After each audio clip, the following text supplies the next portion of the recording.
Ubod siya ng galante. Nariyang namigay ng motor, smartphone, at kotse. Bongga! Sino ka dyan? Ako po si Rosemary Tan Pamulaklakin o mas kilala po bilang Rosmar, 29 years old. Rosmar lang ang malakas. Patanghanda nyo! Iba-iba raw ang gimmick ni Rosmar sa pamimigay ng kung ano-anong premyo. Pero ang isa sa pinakamabenta ang kung tawagin niya, Lucky Caller. Paano ba nagaganap ang ating lucky caller? Every time na magla-live ako, namimigay po ako doon ng 50,000 cash at brand yung motor po. So one time, big time po talaga siya. Ayan guys, so i-reveal na natin ang... Kailangan lang abangang mag-live si Rosmar sa kanyang mga social media account. Dito niya kasi isa-isang ibibigay ang numero na tatawagan ng kanyang followers. Kasi from time to time ko po ina-announce bawat digit. So pag sinabi ko na yung pang 11, for example, number 9. Number 9! Go! Go! Go! Paunahan na po silang tumawag doon. At kung sino po yung unang papasok doon sa cellphone ko, kung sino po yung unang makakatawag, siya na po yung winner. Ang sasaguting tawag ni Rosmar ang siyang mag-uuwi ng premyo. Hello? Hello po. Check mo ako, natanggap mo na yung 10 kyaw? Tapos isasend ko po sa kanila ora mismo habang naka-live. Taong 2014 daw, nagsimula si Rosmar na gumawa ng charity vlogs. Pag tumulong tayo ng hindi naghahanap ng kapalit, grabe po ang balik. Hindi ko po ina-expect na magkakaroon po kami ng mga sariling bahay, sariling sasakyan, sariling property. Kasi dati po nakatira lang po kami sa likuran ng pet shop ng asawa ko. Ang pinakang hugot ko po kung bakit po ako tumutulong sa mga tao ay it's better to give than to receive. Kasi alam ko po yung pakiramdam ng wala. At sa araw na ito, si Rosmar may sorpresa sa kanyang followers. Hello guys! So may i-announce ako sa mga supporters ko dyan. Mamimigay ako ulit ng mga smartphone. Paano manalo? Tutok lang hanggang dulo! Ano gagawin mo sa 1,000? Usong-uso nga ngayon sa mga content creator ang pamimigay ng premyo. 100,000 piso. Sa mga estudyante ang problema ang baon ngayong balik eskwela na, huwag na raw mag-alala dahil sagot na yan ng vlogger na si Erica na ang gimmick mamigay ng instant baon sa paandar niyang Hakot Challenge. Ako ng pambaon. Opya! O, sa'yo na yan. Ang planggana, pinuno niya ng coins ang mga baryang kanilang makukuha sa isang dakot. Sa'yo na yan. Matik na kanila na. Ang dami. Naisip ko po na sa estudyante ako magbigay para po may pambaon po sila. Ang perang ipinapremyo ni Erica galing daw sa kita niya sa vlogs at sa sahod niya bilang video editor. Alam daw kasi ni Erica ang pakiramdam ng wala. So nung elementary po ako, 5 piso lang po yung baon namin tapos naranasan po namin minsan na wala pong baon. Kaya po naisip ko sa estudyante po tumulong. O, sa'yo na yan. Ang vlogger naman na si Denso ang pakulo Hulog Bola Challenge. Ang player bibigyan ng 2 bola na kailangan niyang ihulog sa mapipiling plastic tube. Bawat tube may katumbas na premyo. Kung saan tumapat ang bolang inihulog, yun din ang premyong iuuwi. Yung style po ng content ko po, para siyang charity na nilagyan ko lang po ng twist. Ito po galing sa sinasahod ko po sa Facebook. Sa araw na ito, si Denso magpapahulog bola challenge sa mga tindera sa kalsada sa Rizal. Hello po ate. Hello ate. Kamusta po? Hello po nanay. Hello Des. Ready ka na ba? Ready na po. Pwede silipin. Hindi pwede. Ready na po. Pili. Baka mamaya piso lang to. Ito, 20. Isa. Ihulog niyo po. Ihulog niyo. Congratulations ate Marilyn. Nanalo ka ng 1,150.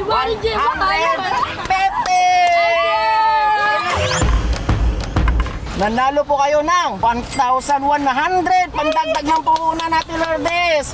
1,150. Masaya po. Thank you, Lord. Excited ako sa 1,000. Thank you very much, Denso. Samantala, balik tayo sa sorpresa ni Rosmar na sa linggong ito, mamimigay raw siya ng 9 na brand new Android phones at isang mamahalin at bagong-bagong phone. So, ayan, mamimigay ako ngayon ng mga smartphone sa... Sino ang maswerteng mabibigyan? Sino-sino kaya ang magkaka-brand new cellphone dyan? Sa aming pagbabalik. Bilang pasasalamat sa kanyang followers, sa linggong ito si Rosmar mamimigay ng 9 na bagong Android phone at isang mamahaling smartphone. So, ayan, mamimigay ako ngayon ng mga smartphone sa palengke ng Tagaytay. So, kita-kits. Pagdating pa lang ng palengke, ang mga tao sigawan na. 1, 2, 3. Si Rosmar nagpalaro ng bato-bato pick. Ang unang maka 3 points, makatatanggap ng bagong cellphone. Isang brand new cellphone. So, congrats po. May instant pa quiz bee din siya. Ano ang apelido ni Rosmar? Kasal na ako ngayon, ate. Ano ang apelido ko? Martan Pamula. Lakin! Tinuruan ko na to. Bigyan na nga natin ng cellphone to. Cellphone. O, ikaw mo ang kilala mo ako, binibidyohan mo ako. Anong title ng kanta ko? Kapag inggit.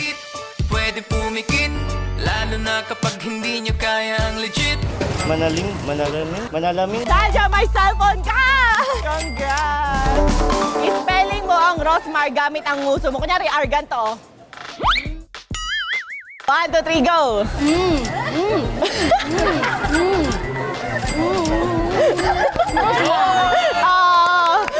Bibigyan natin ng cellphone yan.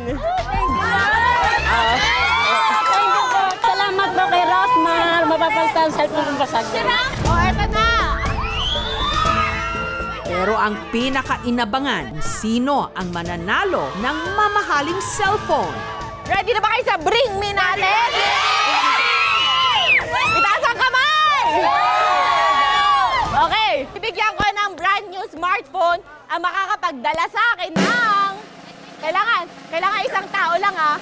2 pustiso!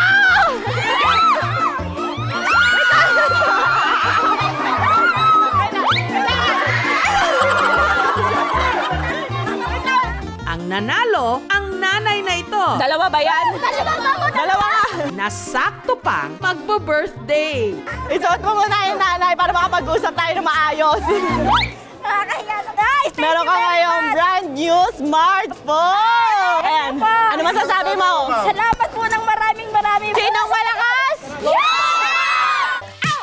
Nakakapagod pero sobrang sarap sa pakiramdam, lalo na kapag nakita mo yung mga ngiti nila. Abangan nyo yung next kong mga announcement para sa mga next na araw ng pamimigay ko ng mga smartphone. Kasi malay mo, baka ikaw na ang next. Marami mang natutuwa sa charity vlogs ng ilang content creators. Meron ding pumupuna. For the content. Naku, yung mga vloggers na yan, ginagamit pa ang mahihirap para dumami ang views nila. Pag na-feature yung mga itong stories ng mga kababayan na nakaka-encourage sa mga tao na tumulong sa kapwa natin. Negatives, questionable ang intent. Gusto ba talaga nila tumulong or kasi gusto ba nilang mag-create ng content? We have to practice discernment. Para po sa akin kasi hindi ko na po sila pinapansin eh. Basta po makatulong kami, okay na po yun eh. Kahit noong pa pong wala pa akong kinikita, tumutulong na po talaga ako. Yung sinasabi po nila na dahil may kamera lang po yan, mas marami po akong tinutulungan na walang kamera. For clout lang daw. Kaya ko po pinupost yung mga pagtulong ko para mas maka-inspire ako ng ibang tao na tumulong din po sa iba. Kasi nakakahawa po talaga yun. Sa huli, ang mahalaga, kanya-kanyang paraan para makatulong sa kapwa. Thank you so much mga kapuso. Kung nagustuhan niyo po ang videong ito, subscribe na sa GMA Public Affairs YouTube channel. Don't forget to hit the bell button for our latest updates.